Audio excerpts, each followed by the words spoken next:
La noche se alzaba con un silencio tan pesado que parecía sofocar el aire. Cada sombra se deslizaba por las paredes con una lentitud casi hipnótica, como si cobijara intenciones macabras. El camino que llevaba a la vieja casa permanecía desierto desde hacía décadas, pues nadie se atrevía a explorar ese paraje maldito. Incluso los más valientes preferían desviar la mirada al pasar cerca de ese lugar que, según susurros de vecinos, albergaba una historia tan perturbadora que inspiró la película Sinister. Una familia había vivido ahí tiempo atrás, y jamás regresó con vida.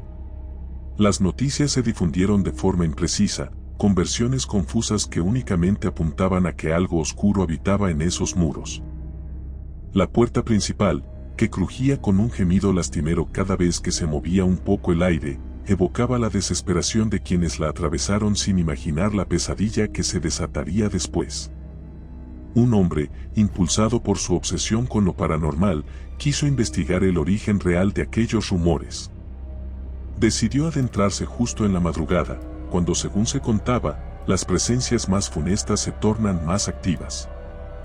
Caminó con una linterna temblorosa, registrándolo todo con su cámara, esperando captar cualquier sombra burlona que se atreviera a desafiar su cordura. Con cada paso, el crujido de la madera carcomida se convertía en un siniestro anuncio de que algo en esas paredes estaba despierto, atento a cada violación de su reposo. El aire parecía impregnado de un hedor rancio, como si el tiempo se hubiera detenido entre aquellas habitaciones, conservando un eco de sufrimiento y violencia incomprensible. Al subir las escaleras, notó manchas oscuras en las paredes, posiblemente restos de moho o, tal vez, huellas de algo más siniestro. De pronto creyó escuchar un susurro leve, casi un lamento distante, y sintió cómo se le erizaba la piel. Cuentan que la familia que habitó esa casa recibía extrañas visitas nocturnas. Reinaba una atmósfera sofocante, una especie de presencia que recorría los pasillos sin ser vista, pero cuyos pasos parecían retumbar directamente en el pecho de quienes la percibían. Los padres, desesperados, intentaron proteger a sus hijos de las visiones que estos decían tener. Relato sobre un hombre alto, con un rostro marchito, que se mezclaba entre la penumbra del sótano y emitía un chillido inhumano si alguien osaba encender la luz. Fue precisamente uno de los niños quien, según se contaba, encontró un baúl en el ático repleto de viejas cintas y fotografías que mostraban momentos de violencia inexplicable. Las imágenes captaban rostros distorsionados por el terror, paredes salpicadas de manchas sombrías y, en cada esquina, ese mismo hombre alto, casi borroso, pero inconfundible. Nadie pudo explicar cómo fue que esas evidencias aparecieron en el ático, ni por qué parecían estar destinadas a que alguien las descubriera. El hombre que investigaba con su cámara revisó esos mismos rincones, empolvados y llenos de telas de araña. Bajo la luz mortecina, divisó un baúl viejo, muy parecido al que describían los rumores. No estaba cerrado con llave, como si esperara a ser abierto, tentador y amenazante al mismo tiempo. Levantó la tapa con cuidado, y se encontró con rollos de cinta de video, frágiles cuadernos llenos de garabatos y fotos que parecían extraídas de un álbum macabro. Sin poder contener la curiosidad, extendió una de esas fotografías. Mostraba una familia reunida en el patio trasero de la misma casa. Apenas se distinguían los rostros en la penumbra, pero al fondo, casi escondido tras un árbol, se veía una silueta más alta que cualquiera de ellos y con un contorno extrañamente retorcido. Sintió un escalofrío fulminante recorrerle la espalda, como si los ojos en la fotografía cobraran vida y lo observaran, reprochándole su intromisión. La madera del piso crujió cuando dio un paso atrás, deslizando la mirada hacia los rollos de cinta que tanto morbo y pánico generaban en antiguos relatos. Las horas avanzaron y, guiado por una mezcla de valentía y profunda ingenuidad, conectó un viejo proyector que encontró alrededor. La bombilla parpadeó, proyectando imágenes difusas sobre una pared llena de manchas de humedad. Empezaron a aparecer escenas cotidianas de una familia desayunando o paseando por el jardín, hasta que, de inmediato, todo viraba a una sucesión de tomas siniestras. Se veía cómo la cámara se acercaba sigilosamente a sus víctimas mientras dormían, capturando sus rostros indefensos. Luego aparecían cortes bruscos a risas ahogadas, como si alguien grabara en secreto y disfrutara de ese juego perverso. El hombre sintió el corazón acelerar cuando unas manos delgadas y huesudas, que aparecían en la esquina de una toma, sostuvieron lo que parecía ser un cigarro encendido. Sin previo aviso, la cinta se ensombreció para mostrar una secuencia tortuosa. Cada miembro de la familia perecía en circunstancias atroces, con meticulosa y enfermiza planificación. El rostro de la silueta alta se asomó por fracciones de segundo, también sosteniendo un cigarro, como si disfrutara de un placer macabro cada vez que alguien exhalaba su último aliento. Se decía que aquella antorcha de tabaco simbolizaba mucho más que una adicción, era la puerta a un pacto entre lo vivo y lo muerto, una invitación a algo que devoraba la cordura y la vida de quien cayera en la tentación de desenterrar aquellos secretos. Al terminar de ver la cinta, el investigador sintió un mareo fuerte, acompañado de una presión en el pecho. La bombilla del proyector se fundió en un chispazo, y por un instante todo quedó a oscuras. Un murmullo seco, un suspiro de algo que estaba detrás de él, lo sobresaltó. Con la respiración entrecortada, giró la cabeza para ver, entre las sombras, la misma presencia que había aparecido en las filmaciones. Un atormentado gemido se escapó de su garganta cuando detectó dos ojos que parecían arder con crueldad en la penumbra, sonriéndole. El hombre salió corriendo, dejando tras de sí cámara, linterna y cualquier idea de cordura. Afuera, la noche parecía más densa que antes. El aire era tan helado que cortaba la piel y hacía doler los pulmones con cada bocanada. Al tratar de encontrar el camino de vuelta, se dio cuenta de que el paisaje había cambiado, como si la casa se hubiera trasladado a un lugar completamente distinto. Los árboles, retorcidos y carcomidos, no eran los que vio al llegar. El sendero estaba obstruido por zarzas y raíces gigantes que parecían surgir de la tierra para atraparlo. Se escuchó de nuevo aquel susurro, esta vez más cerca, como si lo siguiera entre los matorrales. De pronto, vio algo moverse a su costado, la silueta alta, con un cigarro brillando tenuemente en la oscuridad, lo observaba con una fijeza inhumana. Sintió un hormigueo en las piernas, pero no podía detenerse ni un segundo. Sabía, en lo más profundo de su ser, que si se detenía, estaría perdido.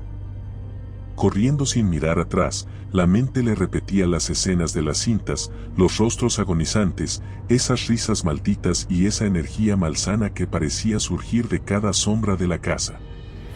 Una y otra vez se preguntó quién había documentado tales horrores y, lo peor de todo, ¿por qué?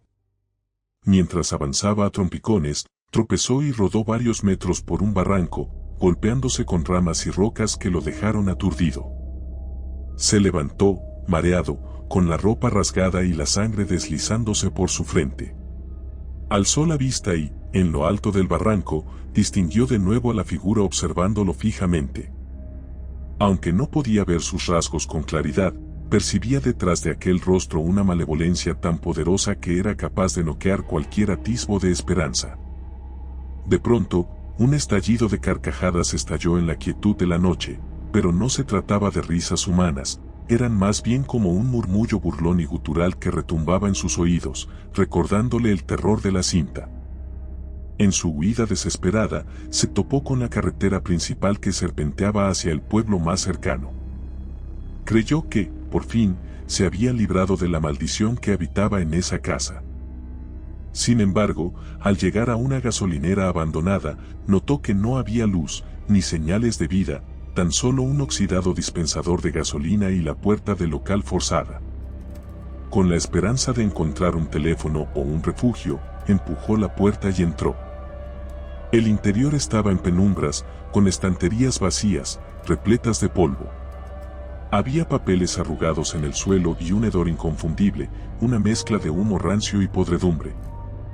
El silencio embargaba cada rincón, hasta que, sin previo aviso, una mano fría le tocó el hombro. Un grito sordo brotó de su garganta cuando volteó y encontró nada más que el aire, el mismo vacío. Sintió Sin embargo, el calor de un aliento sobre su cuello, acompañado por el repugnante olor a tabaco. Volvió a girarse, y ahí estaba, junto a una de las estanterías, la sombra se recortaba contra la pared, más definida, como si con cada paso del hombre por la noche, la presencia se hubiera hecho más fuerte. Harto de estar a merced de ese ente, quiso forcejear con algo, agarrar incluso un tubo oxidado y atacar a la sombra. Pero su lanza improvisada atravesó simplemente el aire, chocando contra las latas caídas en el suelo, haciendo un estruendo que rompió la calma sepulcral. Un rugido llenó la gasolinera, un sonido agudo y desgarrador, mientras él sentía que sus oídos iban a estallar. Se tapó los oídos y cayó de rodillas, intentando contener las náuseas y el pánico. De pronto el sonido cesó, dándole un segundo de respiro para levantarse y correr hacia la salida. Por desgracia, la puerta, que entró sin problemas, estaba atrancada. Intentó empujarla, patearla, pero parecía solidificada, como si hubiera sido sellada por fuerza desconocida. Giró la cabeza con el corazón en la garganta y vio que la figura se acercaba, con el cigarro brillando pálidamente, esparciendo un humo denso, casi negro, que se retorcía formando rostros fantasmales antes de disolverse. Los siguientes minutos fueron una sucesión de alucinaciones. Cada pasillo de la gasolinera parecía prolongarse indefinidamente, reflejando un eco de la casa maldita en la que estuvo antes. Escuchó risas distorsionadas y un sinfín de pisadas rodeándolo, a pesar de que no veía a nadie más que a esa silueta alta de rostro marchito. En un destello de lucidez, recordó las fotografías del baúl, los desesperados rostros en los videos. Fue entonces cuando comprendió el origen de ese horror, algo ancestral, un ente que se alimentaba de la desesperanza y el miedo de aquellos que se atrevían a husmear en historias que debían permanecer ocultas. Quizá en ese instante deseó nunca haber entrado a la vivienda, nunca haber visto esa cinta. Pero el tiempo de arrepentimientos había pasado, porque sentía que su propia alma se desvanecía con cada segundo que pasaba ahí. Como un último intento de escapar, rompió un gran ventanal, rasgándose los brazos con los cristales para atravesarlo. Logró salir al exterior, donde la luna brillaba opaca tras unas nubes malignas. Avanzó más allá de la gasolinera, en dirección incierta, hasta que sus piernas no soportaron más y cayó de bruces sobre la tierra polvorienta. Tendido en el suelo, levantó la mirada con la visión borrosa por el cansancio y la sangre. La silueta, con ese cigarro maldito, emergía del horizonte, lenta pero segura, arrastrando la oscuridad en su estela. El olor a humo invadió sus fosas nasales y sintió un temblor interior, un colapso inevitable de su cordura y de su voluntad. Incapaz de sostener su propio cuerpo, notó como unas manos frías se posaban sobre sus hombros, forzándolo a encarar la mirada de la figura. En ese segundo, comprendió que no habría luz, no habría escapatoria ni redención. Solo un abismo de horror eterno, semejante a las imágenes que había observado en las cintas. Se escuchó un último grito sofocado, luego un silencio perpetuo. La noche continuó su marcha, indiferente al sufrimiento. Nadie encontró su cuerpo ni supo jamás a dónde había ido a parar. Algún tiempo después, un grupo de curiosos descubrió la cámara abandonada en la vieja casa. Entre las grabaciones había escenas aparentemente filmadas por el desafortunado investigador. Estas mostraban sus reacciones aterradas y también un vistazo fugaz a la criatura que lo perseguía. Extrañamente, la última grabación finalizaba con unos jadeos y un cuchicheo irreconocible, seguidos de una risa tenue que provenía de alguien sosteniendo un cigarro encendido detrás de la lente, como si hubiera tomado posesión del dispositivo y celebrara un triunfo. Con el paso de los años, ninguno de los que visualizaron ese material salió ileso. Algunos desaparecieron sin dejar rastro, otros murieron en circunstancias poco claras, siempre acompañadas por la presencia de un sutil aroma a tabaco en la escena. Los diarios locales registraron esos sucesos con un mutismo cómplice, atribuyéndolos a accidentes desafortunados o a la simple curiosidad humana que, a veces, conduce a destinos terribles. Aún así, Hubo quienes comenzaron a susurrar que todo formaba parte de la misma maldición que formaba la base de la historia que inspiró la película Sinister. Un ente imposible de aprender por la lógica, siempre atento a los incautos, siempre listo para nutrirse del sufrimiento ajeno, prolongando su reino de sombras más allá de cualquier frontera entre la realidad y la pesadilla. En ese tenebroso legado permanecen las cintas, las fotos distorsionadas y los testimonios escalofriantes de quienes alguna vez se acercaron a la casa. Tal parece que, en cada imagen, en cada cinta y en cada respiración contenida, el cigarro encendido trae consigo una invitación funesta a adentrarse en esa penumbra, abrir la puerta prohibida y enfrentar el rostro deforme que acecha. Todos los que han caído en esa trampa comparten un final sin esperanza, con el terror arraigado en el último aliento. En este mundo, no hay redención ni simple consuelo para quienes se topan con esa presencia, solo un vacío donde la oscuridad se perpetúa y el horror parece interminable. Y así, la historia real que dio origen a Sinister continúa sembrando dudas y esparciendo sombras, sumergiendo a sus víctimas en una noche que carece de amanecer. No hay salida, ni final victorioso, solo una espiral de angustia que, eventualmente, reclama a todos aquellos que se atreven a husmear en sus dominios prohibidos. Si te gustó el video, por favor dale me gusta y suscríbete al canal, esto nos ayuda a seguir contando historias. Gracias.